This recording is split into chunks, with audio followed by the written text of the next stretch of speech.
আসসালামু আলাইকুম। আমরা রয়েছি এখন সাদেক খান কৃষি মার্কেট মোহাম্মদপুর এরিয়ার যে বাজারটা, এই বাজারে সকল ধরনের মাছ পেয়ে যাবেন আপনারা, খুবই খুবই ভালো এবং ফ্রেশ এবং তাজা সকল ধরনের মাছ আছে। যেমন এই মাছটি কত ভাইয়া?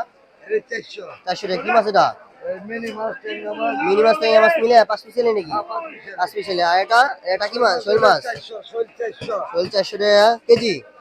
দাম দর করা যাবে? একদম 400। আর এটা টাকি হলো 300 টাকা। এগুলো কি চাষ? সব নদীর মাছ এবং ফ্রেশ এবং খুবই ভালো।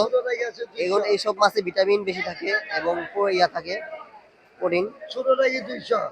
200 টাকা কেজি। হ্যাঁ, এটা ছোট থেকে শুধু না, এটা ছোট, তার জন্য এটা দাম কম আছে। আর এটা হলো চিংড়ি, চিংড়ি না, পুঁটি মাছ। পুঁটি মাছের কেজি 150 টাকা। এটা দাম দর করা যাবে নাকি?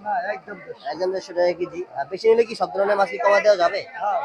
যদি বেশি করে নেন আপনারা 2-3 কেজি, তাহলে তাহলে কমিয়ে দেওয়া যাবে। আর যদি কেউ শোল মাছ এবং কি টাকি মাছ যদি বড় বড় নিতে চান, 1.5 কেজি 2 কেজি, তাহলে আপনারা নিতে পারবেন। তাহলে একটু সকাল সকাল আসতে হবে, তাহলে আপনারা সকল ধরনের মাছ পেয়ে যাবেন এখানে বাজারে। তো আমরা ভাইয়ের সাথে কথা বলে খুব ভালো লাগলো। তাহলে সবাই সকলে ভালো থাকবেন, সুস্থ থাকবেন এবং হেলদি খাবার খাবেন। তো ভালো থাকবেন। আসসালামু আলাইকুম। ভাইয়ের সাথে পরিচয় করেন, এই যে মুরব্বী, কথা বলা যায় না।